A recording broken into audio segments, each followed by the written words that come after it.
দর্শক এই যে দেখুন ইমান আলী ভাই গাড়িয়াল, উনি কিন্তু অনেক ধান সাজাইছে আজকের এই যে দেখুন এই মাঠ থেকে।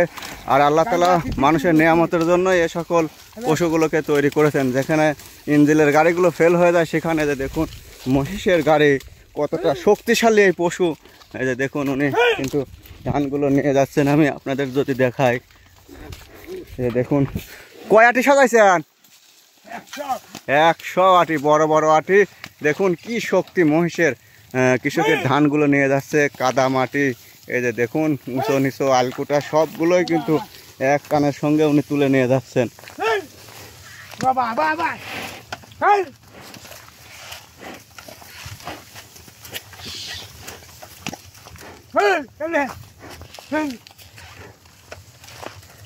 দর্শক ভিডিওটা দেখে ভালো লাগলে অবশ্যই ইমান আলী গাড়িয়াল ভাইকে একটা লাইক কমেন্ট করবেন।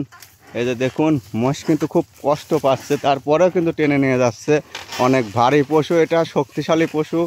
এই যে দেখুন নরম মাটি, চাকাগুলো কিন্তু মাটির নিচে দেবে যাচ্ছে, তারপরেও টেনে নিয়ে যাচ্ছে। 100 আটি ফুল ধান এই ধানটা নিয়ে যাচ্ছে।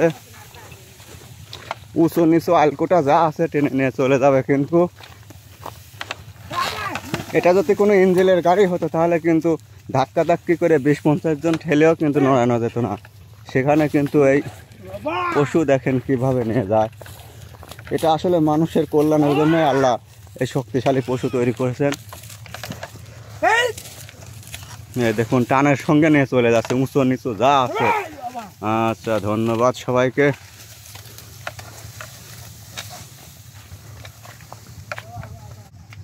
আমাদের এলাকার মাঠ ঘাটের ধান কাটাও প্রায় শেষের দিকে। কৃষকরা সকলেই কিন্তু ব্যস্ত সময় পার করছেন। শ্রমিক সংকট চারদিকে, এখনও মাঠে ধান পড়ে আছে। কৃষক তো উঠাবে, আসলে লেবারের অভাবে তুলতে পারছে না।